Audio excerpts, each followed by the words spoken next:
it seems that according to the way that Jesus talks about it, the way that Paul talks about it, that if you make a decision, like this is happening on a spiritual plane. And this decision that you make to believe in the resurrection is not because it's the most plausible thing, not because it's the most reasonable thing, because it's not. It really isn't, right? Just embrace the fact that it's a faith. So essentially he's saying, just treat it as a faith.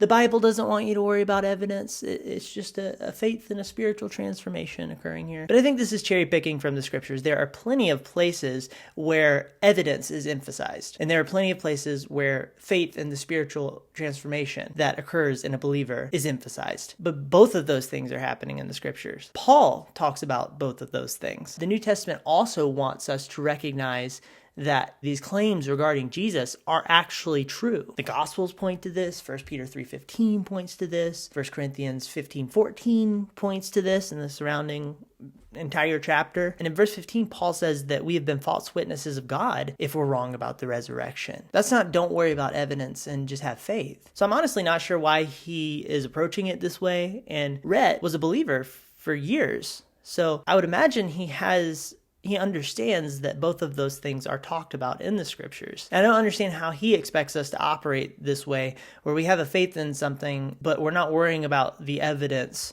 for if it's actually true or not. Now, by the way, very quickly, there is context earlier on in this video where he's kind of making his case for what he's getting at now, and I would, welcome you guys to go back and check that out. The Bible assumes that the resurrection is true, like the sun will come up.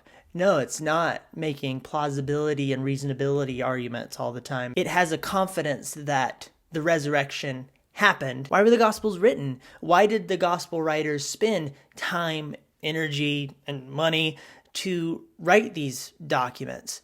It was because they wanted to give reports of what happened regarding this guy named Jesus of Nazareth. Matthew starts with a genealogy.